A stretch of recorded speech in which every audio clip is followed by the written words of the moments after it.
Rosita's POV. Aba, at nanghahamon pa ang bruha. Akala niya siguro papatulan ko siya. No, no. Hindi ako pinalaki ng mga magulang ko para makipag-away. Nakakaya sa amo namin ko bakit kipagrambulan ako kay Marites dito mismo sa loob ng bahay ng mga Sandoval. Baka ito pa ang dahilan ng pagkakasisante ko sa trabaho ko. Kung nakaligtas ako sa pasagot-sagot ko kay Sir Carson, baka sa pakikipag-away sa kasamahan ko, hindi na ako makakaligtas? Anong pinagsasabi mo? Wala akong panahon para makipagsabunutan sa'yo, Marites. Kaya umayos ka dyan. Maglaba ka na dahil pauwi mamaya sila madam at baka mapagalitan ka pa dahil hindi mo matapos-tapos ang trabaho mo sa takdang oras. Nangiinis kong sagot sa kanya at akmang dadamputan ko na ang mga pinggan na nilapag ko kanina nang maramdaman ko ang paghila ng kung sino sa buhok ko. Di ko maiwasan mapahiyaw dahil sa sakit ng anit ko. Walang hiya? Tinotoo niya talaga ang banta niya sa akin kanina. Hindi ako nakapag-ready kaya halos makaladkad niya ako dahil sa lakas ng pagkakahila niya sa buhok ko. Marites, ano ba? Nababaliw ka na ba? Ano bang problema mo? Galit kong sigaw sa kanya at pilit tinahawakan ng kanyang kamay. Ito pa yata ang magiging dahilan ng pagkakakalbo ko. Di ko naman akalaing ganito kalaki ang galit niya sa akin. Di ko naman akalaing susugod siya eh. Hindi ako nakapaghanda. Malandi ka kasi kaya itong bagay sa'yo. Alam mo, matagal na ako nagtitimpi sa'yo eh. Kung umasta ka, akala mo kung sino ka, inaakit mo lang naman si Sir Carson? Sagot nito sa akin habang mahigpit niya pa rin hawak ang buhok ko. Naramdaman ko pa ang pagkabunot ng ilang hibla ng buhok ko, kaya natatakot ako na baka pagbitaw niya, kalbo na ako. Ano na lang ang mangyayari sa akin? Hindi ako sanay sa physical na away at first time din tong nangyari sa akin sa tanang buhay ko. Diyos ko, Marites, anong ginagawa mo? Laking pasalamat ko dahil sa wakas dumating si Manang.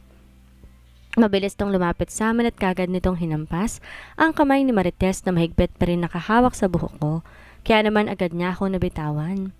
Kagad naman akong nakahinga na maluwag at kinapa ang buhok ko kung naubos ba at laking pasalamat ko dahil marami pa rin natira.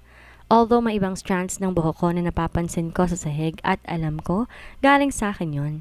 Marites, ano bang ginawa mo kay Rosita? Bakit mo siya sinasabunutan? Kastigo ni Manang kay Marites. Mabuti na lang close kami kaya't alam ko ako talaga ang kakampihan niya. Huwag mo na nga siyang kampihan, Manang. Tama lang sa kanya yan dahil malandi siya. Inaakit niya si Sir Carson kaya't maghintay siya pag uwi nila Madam at Sir dahil isusumbong ko talaga siya. Galit na sagot ni Marites at matalim pa akong tinitigan. Hindi ko siya maintindihan. Ang laki ng galit niya sa akin. Bakit ba nanggagalaiti siya sa akin at ano ngayon sa kanya? Kung totoo mang nilalandi ko si Sir. Ang importante na pagsilbihan ko na maayos si Sir Carson at kontento siya dun. At palagay mo ba, matutuwa sila Madam kapag nalaman nilang sinabunutan mo si Rosita? Hindi ka ba nag-iisip? Gawin mo ang trabaho mo at iwas-iwasan mong bantay ng kilos ng ibang tao. Mas malalagot ka kapag malaman to nila Madam kaya umayos ka. Sagot ni Manang.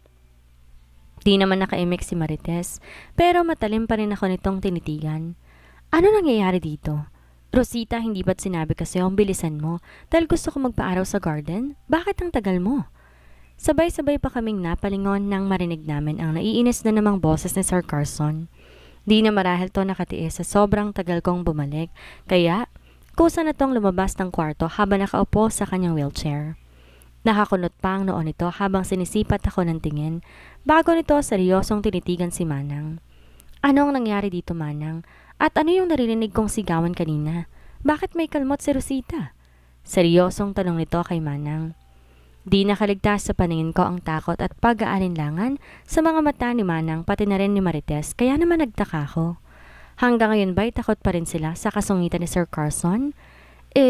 Sir, ano po kasi si Marites? Di na natuloy pa ang sasabihin ni Manang nang i-interrupt ni Sir Carson. Seryosong hinarap si Marites at dinuro. You're fired. Ayaw na ayaw ko nang makita pa ang pagmumukha mo sa bahay na to. Galit na sigaw ni Carson na sabay na napaigtad sa gulat kay Manang at kay Marites. Hindi naman ako makapaniwala sa narinig. Fired agad? Di niya man lang binigyan ng pagkakataon na makapagpaliwanag si Marites? Sa bagay, ano pa bang paliwanag ang dapat? Ang sakit ng anit ko at para nakakaramdam din ako ng hapdi sa kaliwa kong pisngi. Napuruhan yata ako sa simpleng pagsabunot ni Marites sa akin kanina. Sir, maawa na po kayo. Wag po. Kailangan ko po ang trabahong to. Nagmamakaawang sagot ni Marites. Biglang naging maamong tupa to. Biglang nawala ang tapang. Matalim itong tinitigan ni Sir Carson si Marites bago nito binaling ang tingin kay Manang. Siguraduhin yung makakalis ang babaeng yan ngayong ding araw na to. Ikaw na rin ang bahalang kumontak sa agency para magpadala na magiging kapalit niya. Utos ito kay Manang. Opo sir, masusunod po. Sagot ni Manang kay Sir Carson. Halata sa boses nito ang panganginig, kaya naman parang gusto kong matawa.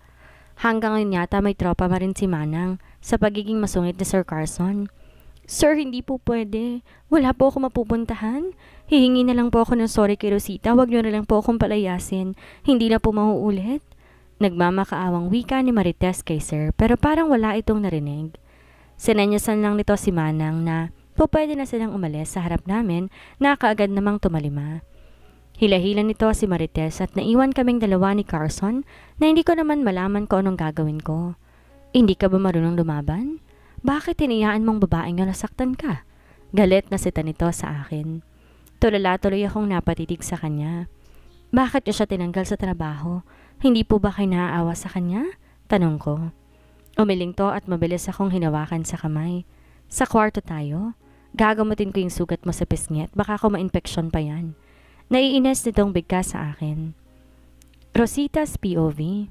Aray, dahan-dahan naman po sir. Impit kong hiyaw sa bawat pagdampi sa pisngi ko ng cotton na may alcohol. Kaliit ng sugat pero ang hapdi. Bakit kasi hindi ka lumaban? Yan tuloy. Muntik nang masira tong pisngi mo. Naiinis naman itong bulyaw sa akin.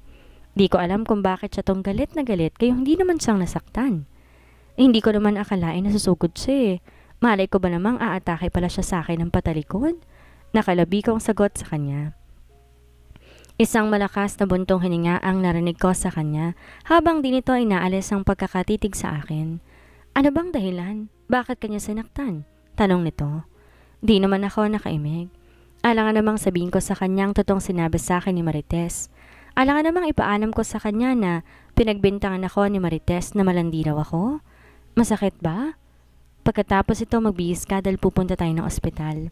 Kailangan matingnan ang sugat mo dahil mahirap na kapag may infeksyon? Sagot nito sa akin. Po? Ospital? Naku, hindi na po kailangan sir. Eto na nga po oh. Ginagamot nyo na ako. Ayos na yan.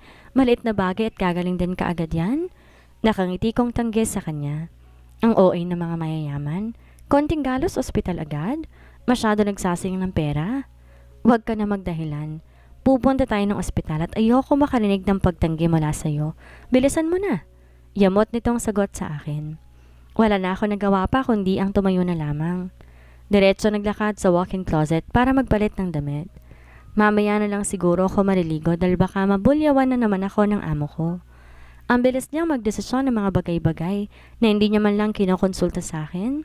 Sinabi ko ng ayos lang ako pero ang kulit niya. Bahala na nga siya. Wala naman sigurong mawawala kung pagbibigyan ko siya. Siya naman gagastos eh. Isa pa after niya ring maoperahan 6 months ago. Ngayon pa lang ulit nagaya si Sir Carson na aalis ng bahay.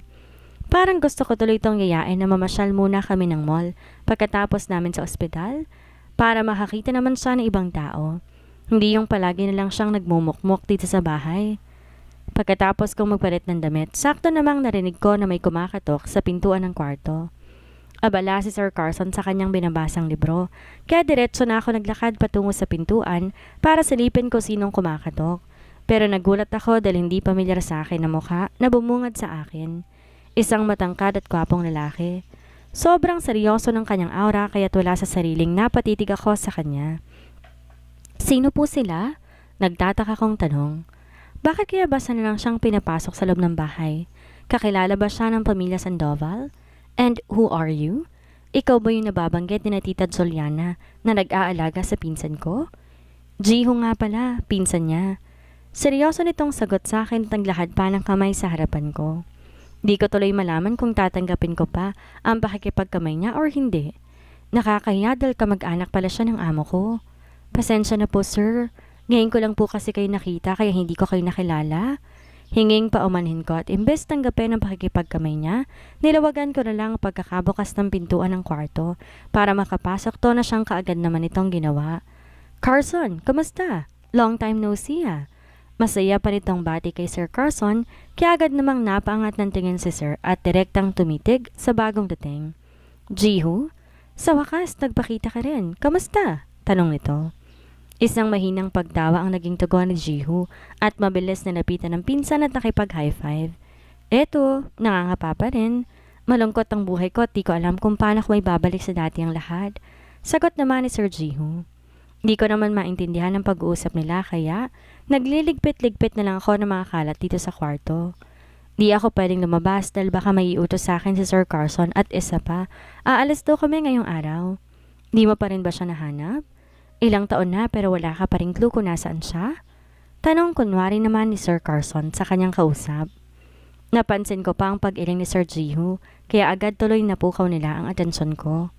Di naman ako chismosa pero kapag ganitong bored ako, maganda yatang sumagap ng chismis mula sa ibang tao. Wala eh.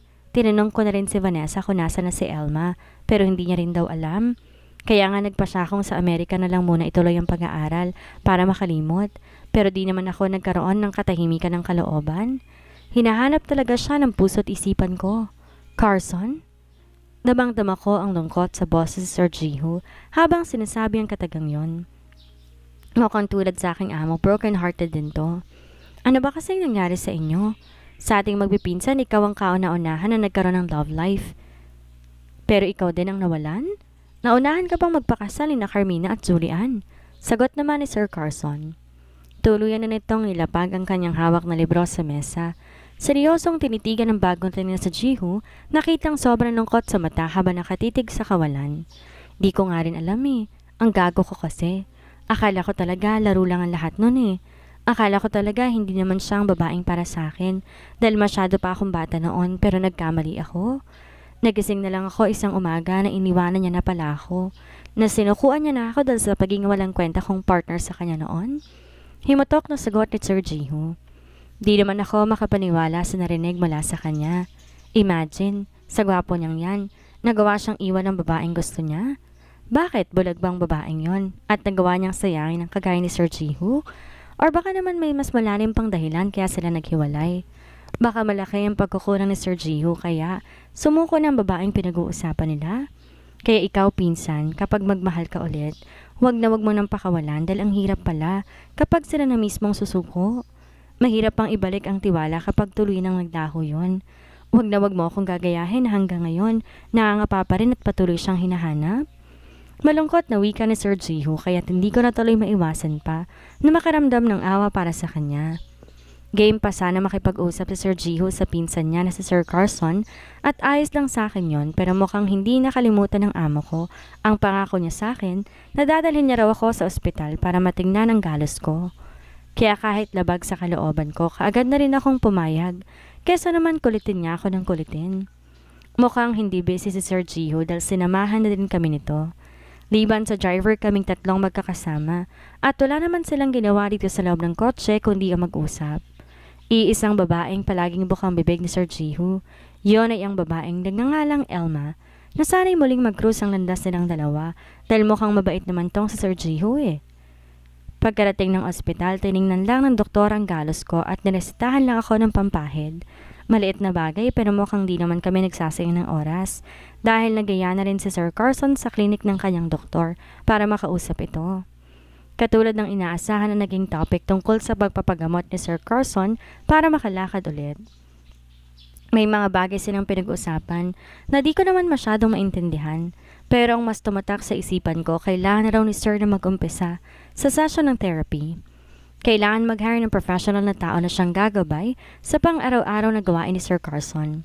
Number 1 ang exercise at ang pagpisil ng mga ugat niya sa binte para muli daw mabuhay ang mga natutulog na ugat or joints. Ano mang gagawin sa kanya sa mga susunod na araw, tahimik na lang siguro kung magmamasid dahil aabot daw na ilang buwan ng session bago makita ang resulta. Kita kong tuwa sa mga mata ni Sir Carson nang lisanin namin ng ospital. Naging positive ang kanyang pagtanggap sa mga payo at sinasabi ng doktor niya sa kanya. Sana lang talaga, tuloy-tuloy na ang pagiging cooperative niya para wala ng problema. May gusto po ba kayong puntahan after this? Narinig kong tanong ni Sir Jiho. Nakaupo to katabi ng driver at magkatabi naman kami ni Sir Carson dito sa likod ng bahagi. May gusto ka bang puntahan? Imbes sagutin ni Sir Carson ang tanong ni Sir Jiho, ako pa ang tinanong nito. Wala akong choice kundi sabihin sa kanya ang kanina ko pang plano. Kung gusto niyo po, mag-mall na lang tayo. Medyo matagal na rin po kayo hindi nakakalabas. Excited kong sagot. Gustong gusto ko rin talagang mamasyal dahil simula nung nagtrabaho na ako kay Sir Carson, di na ako nakakalabas. Di tulad noong kay Ma'am Julian, na lagi ako nasa mall dahil sinasama nila ako tuwing namamasyal sila. Good idea. Sa mall na lang tayo at doon na lang din tayo kumain. Gutom na rin ako eh. Sagot naman ni Sir Jiho. Di nakaligtas sa pandama ko ang pananahimik ni Sir Carson kaya napatingin ako sa kanya. Ayos lang po ba sa inyo, sir? Ayaw niyo po ba? Di ko maiwasang tanong. Tumitig to sa akin at saka bumuntong hininga bago dahan-dahang tumango. May magagawa pa ba ako? 2-1 ang botohan at talo ko. Sagot nito na nagpangiti sa akin. Daming sinabi. Pwede namang sabihin kung gusto o ayaw niya. Hindi yung para nangungonsensya pa. Pagdating ng ball si Sir Jiho na nagpresenta na magtulak ng wheelchair ni Sir Carson. Napansin ko pinagtitinginan kami ng mga taong daraanan namin. Siguro nagagapuan sila sa itsura ni na Sir Carson at Sir Jiho. Kahit naman nakaupo lang sa wheelchair itong si Sir Carson, di nakakabawas yun sa taglay niyang gandang lalaki. Shit, ba't sa atin sila nakatingin? Narinig ko pang bulong ni Sir Carson. Para nag-uumpisa na namang uminit ang ulo nito, pero walang magawa dahil nandito na kami. Di rin siguro papayag si Sir Carson na babalik kami ng kotse dahil mukhang gutom na rin ito. Masyado raw po kasi kayong pogi mga sir, kaya hindi nila mapigilang mapatitig sa inyo? Nakangiti kong sagot kaya't kagad namang napatingala sa akin si Sir Carson. Nakakunot ang noon nito kaya kagad ako nag-peace sign sa kanya gamit ang dalawa kong daliri. Pero nagulat na lang ako at tinaas niya ang isa niyang kamay. Parang iniaabot niya sa akin yon kahit nag-aalangan. Wala akong choice kundi abutin ang kanyang kamay at nagulat ako dahil mahigpit niya yung hinawakan. Para tuloy kami magsyota habang naglalakad dito sa mall. Tulak-tulak ni Sir Jiho ang wheelchair niya tapos magkahawak kaming dalawa ni Sir Carson. Bigla tuloy akong kinabahan kasabay ng pinaghalong damdamin ng lumukob sa buo kong pagkatao. Nahihiya ako, nakinikilig na ewan. Kasama pa naman namin ni Sir Jiho at baka ako nung isipin niya sa aming dalawa ni Sir Carson. Gustuin ko man hilahin ang kamay ko na hawak-hawak nito pero nag-aalala ako na baka magalit siya. Kaya kahit nahihiya, pinilit ko na lang magpatay Marisa hanggang nakapasok kami sa isang restaurant. Kagad kaming inasikaso ng mga staff. Kilala nila si Sir Jiho at Sir Carson na siyang labis kong ipinagtataka. Lumabas pa ang manager at binati kami at ito rin mismong kumuha ng orders namin na presyo pa lang ng mga pagkain, nalula na ako. Di ko na naman napigilang ilibot ang tingin sa paligid. Sobrang cozy at ganda ng pong paligid at unang tingin pa lang, alam kong mga mayayaman lang ang may kakayahang kumain sa mga ganitong klase ng restaurant. Sa bagay, ang mga katulad ni Sir Jiho at Sir Carson, hindi siguro papasok sa isang mumurahing restaurant. Anong plano mo after this? I think tamang doktor mo. Kailangan mong tulungan ang sarili mo na makalakad ulit para naman mapakasalan mo na ang babaeng nagpapatibok ng puso mo ngayon. Dinig kong wika ni Sir Jiho na may halong panunodso ang boses. Wala sa sariling napatitig ako sa kanilang dalawa at huling-huli ko sa Sir Carson na titig sa akin. Parang gusto ko nilang tuloy lamunin ng lupa sa hiya nang maramdaman ko lalo na mapansin ko ang nanunodyong tingin ni Sir Jiho sa aming dalawa. Kahit di nito sabihan, alam kong iniisip niya na may something sa aming dalawa ng pinsan niyang si Sir Carson. Ulol.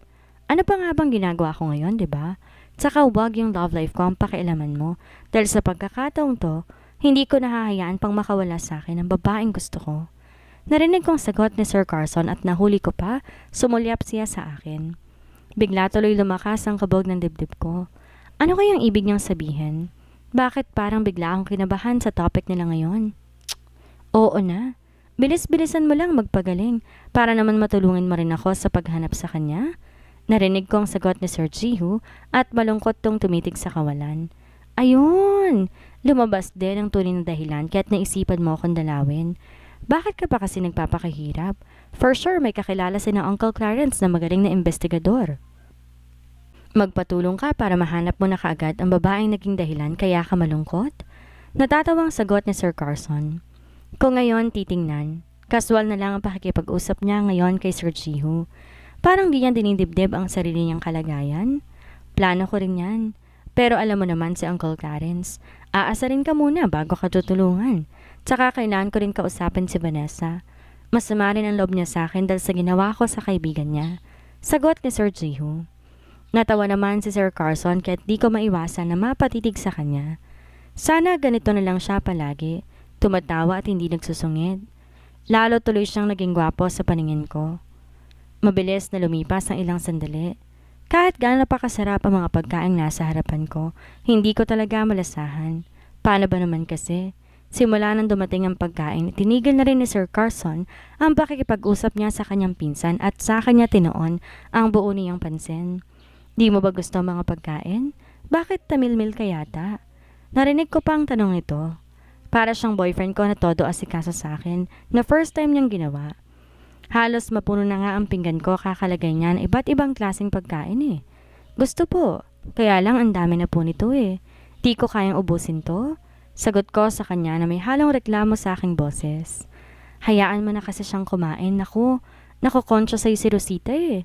Natatawang sambit naman ni Sir Jiho. Lalo naman nagiinit ang pisngi ko dahil sa sinabi niya. Ano ba kasing nakain ng amo ko? Bakit bigla na lang siyang naging ganito?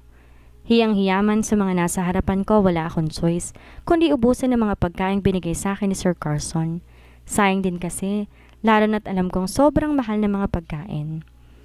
Pagkatapos kumain, nagaya kaagad si Sir na maglibot-libot pa raw sa paligid para daw magpapaba muna ng kinain namin bago umuwi.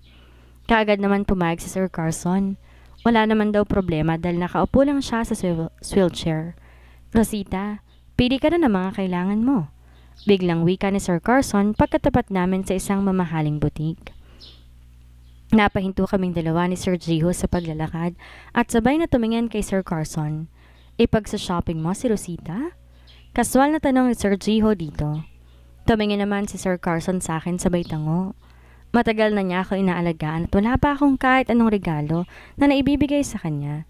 Since nandito na rin lang tayo, why not, diba? Nakangiting sagot ni Sir Carson. Kagad naman akong umiling tanda ng pagtutol. Nako, ayos lang po. Nakalimutan niya na po ba ang dami ng binigay sa akin ng mami mo na mga gamit? Ayos na po yun, sir. Di ko naman po masyado nagagamit eh. Sagot ko at umaasa ko na sana makinig siya sa akin. Ayoko mang ambuso ng kabaitan ng amo ko. Nakakahiya. Let's go inside. Sambit ni Sir Carson at automatic namang tinulak ni Sir Jiho ang wheelchair nito papasok sa loob ng butik. Wala na akong choice kundi sumunod na lang sa kanila. Alangan namang magpaiwan ako dito sa labas. Wala pa akong kahit na isang singkong duling sa bulsa ko. Wala akong kapera-pera. Paano kung malingat ako at bigla lang nila akong iiwan dito sa mall? Ano na lang ang mangyayari sa akin? Pagkalapit ko sa kanila napansin ko, kausap nilang isa sa mga staff. Sabay-sabay pa silang napatingin sa akin kaya pilit akong ngumiti. Ibigay mo sa kanya lahat ng mga damit na bagay sa kanya. Narinig ko pang utos si Sir Carson sa isa sa mga staff. Kaagad namang nanlaki ang mga mata ko sa pagkagulat at akmang tatanggi pa sana ako nang bigla akong hinarap ng staff at buong tamis ng initian. Sa VIP room po tayo, ma'am. Sir, marami po kami mga bagong collections na dumating at tiyak magugustuhan lahat ni ma'am yon. Nakangiting pagayaya ng staff sa amin. Siya na lang isama mo sa loob. Seryosong sagot ni Sir Carson at sinanyasan pa akong sumama na sa staff. Pero ayos lang po talaga. Di ko na natuloy pa ang sasabihin ko nang muli nagsalita si Sir Carson. Rosita, para sa yung ginagawa ko, please, pumayag ka na. Isipin mo na lang na paraan ko to para magpasalamat sa'yo sa lahat ng kabutihang ginawa mo sa akin, kaya huwag ka nang tumanggi, please. Sagot nito sa akin. Nag-aalangan man wala akong choice kundi ang sumama na lang sa mag-a-assist na pumasok kami sa isang room. Isa-isang dinala sa harap ko ang iba't ibang klaseng collections ng mga damit. Isukat ko raw lahat. Noong una, tumanggi pa ako, pero dahil magaling silang mamirit at mag-sales talk, nadala na rin ako. Sukat lang naman ang gagawin, at na kay Sir Carson pa rin naman ang huling desisyon kung bibilhin niya ba.